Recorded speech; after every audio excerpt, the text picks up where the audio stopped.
BRS సుప్రీంకు tapping ఆడియోలు పెన్డ్రైవ్ల ద్వారా అందజేసినట్టు బలమైన సందేహం. కీలకం కానున్న రాధాకృష్ణారావు స్టేట్మెంట్. ఆయన వెల్లడించే అంశాలపై తీవ్ర ఉత్కంఠ. కస్టడీలో నిందితుల నుంచి పోలీసులు కీలక సమాచారం. ట్యాపింగ్ లిస్టులో రేవంత్, ఈటెల, బండి ఇతరులు. ఆధారాల కోసం అధికారుల ముమ్మర ప్రయత్నాలు. ట్యాపింగ్ కేసులో సీఎం రేవంత్ రెడ్డి, ఈటెల రాజేంద్ర, బండి సంజయ్లు కూడా ఉన్నారని చెప్పేసి, ట్యాపింగ్ కేసులు ఉన్నారని చెప్పేసి ఈరోజు వార్త ప్రచురించడం జరిగింది. మనం గత కొంతకాలంగా అనుకుంటున్నాం, ఒకప్పుడు ప్రతిపక్ష నేతగా ఉన్న సీఎం రేవంత్ రెడ్డి ఫోన్లు ట్యాపింగ్ చేశారని కొంతకాలంగా చెప్తూనే ఉన్నారు. ఈరోజు అదే వార్త ప్రచురించడం జరిగింది. ఇప్పుడు ఉన్న సీఎం రేవంత్ రెడ్డి అప్పుడు ప్రతిపక్షంలో ఉన్నాడు, ఆయన ఫోన్ కూడా ట్యాపింగ్ చేశారు. అంతేకాకుండా ఈటెలు కూడా మొన్న వార్తల్లో రావడం జరిగింది. ఆయన పని మనుషులతో పాటు తన ఇంట్లో వ్యక్తుల ఫోన్లు కూడా ట్యాపింగ్ చేశారు. దానికి ముందుగా ఆ ఫోన్ ట్యాపరింగ్కి బలైనది నేనే, కాబట్టి నాకు ఈ స్థితి వచ్చింది అని చెప్పేసి ఈటెల రాజేంద్ర కూడా చెప్పడం జరిగింది. ఒక పక్క బండి సంజయ్ ఫోన్ కూడా ట్యాప్ చేయడం జరిగిందని చెప్పేసి వార్తలు ప్రచురించడం జరిగింది. ఫోన్ ట్యాపింగ్ చేయాలన్న ఆదేశాలు వెలువడింది బీఆర్ఎస్ సుప్రీం నుంచే అంటూ అరెస్ట్ కావడానికి ముందు రాధాకృష్ణరావు వెల్లడించినట్టు ఇప్పటికే పోలీసులు పేర్కొన్నారు. కస్టడీ కోసం కోర్టుకు అందించే రిమాండ్ నోటీసులోని ఈ అంశాన్ని ప్రస్తావించారు. ఆయన నుంచి రికార్డ్ చేసిన స్టేట్మెంట్లో బీఆర్ఎస్ సుప్రీం అంటూ అనే మాటలు పోలీసుల దర్యాప్తుకు కీలకమైన అంశంగా మారింది. సుప్రీం నుంచి వచ్చిన ఆదేశాల మేరకు సెలెక్టెడ్ పర్సన్స్ ఫోన్లను ట్యాపింగ్ చేసి వారి సంభాషణను రికార్డ్ చేసి అనంతరం వాటిని తిరిగి సుప్రీంకే పంపించారని పోలీసులు బలంగా అనుమానిస్తున్నారు. రికార్డింగ్ సంభాషణలు ఆయనకు పంపించారా, వాటిని విన్న తర్వాత తదుపరి ఆదేశాలు వచ్చాయా, కొన్ని నెలల పాటు ఈ నిఘాను ముమ్మరం చేయడానికి ఎలాంటి ఆదేశాలే కారణమా, ఇవి ఇప్పుడు పోలీసులను వేధిస్తున్న ప్రశ్నలు. పెన్ డ్రైవ్లో అందజేత.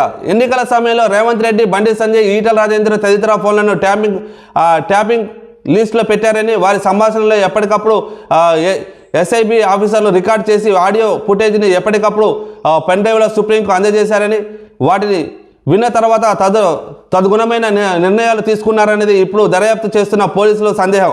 ఉన్నతాధికారుల ఆదేశాలతోనే ట్యాపింగ్ చేశామని ప్రణీత్రావు, భుజంగరావు, తిరుపతన్న, రాధాకృష్ణరావు తదితరులు కస్టడీలను వెల్లడించినట్టు పోలీసులు వెల్లడించారు. అది జరిగింది. ఈ సుప్రీం అనే పేరు కథ కొన్ని రోజులుగా వినపడుతూనే ఉంది. అసలు ఈ సుప్రీం ఎవరు, ఈ బీఆర్ఎస్ పార్టీలో ఉన్న ఈ బడా నేత ఎవరు అని చెప్పేసి ఒక హాట్ టాపిక్గా మారింది. ఆయన కనుసంధంలోనే మొత్తం జరిగింది. ఆయన చెప్తేనే మేము చేశాము. ఫోన్ ట్యాపింగ్ చేసి ఆ ఆడియో ఏదైతే ఉందో దాన్ని ఒక పెన్ డ్రైవ్లో భద్రపరిచి తీసుకెళ్ళి ఆయనకి ఇచ్చేవాళ్ళము. అది విన్న తర్వాత ఆయన తదుపరి చర్యలు ఏం చేయాలా, వారి మీద ఎటువంటి చర్యలు తీసుకోవాలి, ఎలా నిఘా పెట్టాలని ఆయన దగ్గర నుంచి ఆదేశాలు వచ్చాక మళ్ళీ మేము మూవ్ అయ్యేవాళ్ళం, మళ్ళీ మేము పని మొదలు పెట్టేవారు అని చెప్పేసి పోలీసులు లొంగిపోయిన నిందితులు చెప్పడం జరుగుతుంది. అంతేకాకుండా ఇప్పుడు పోలీసులకి తలనొప్పిగా ఆ సుప్రీం ఎవరు, అసలు ఆయన ఎవరు అనేది చెప్పేసి వాళ్ళకు ఒక ప్రశ్నార్థకంగా మారిపోయింది. ఆయన ఎవరు, అసలు ఎక్కడి నుంచి ఇదంతా ఈ ప్లాన్ అమలు చేశాడు, ఆ సుప్రీం ఎంత బడా నేత అని చెప్పేసి వీళ్ళకి ఒక ప్రశ్నార్థకంగా మారిపోయింది. దాని గురించి ఇప్పుడు ఎంక్వైరీ చేయడం జరుగుతుంది.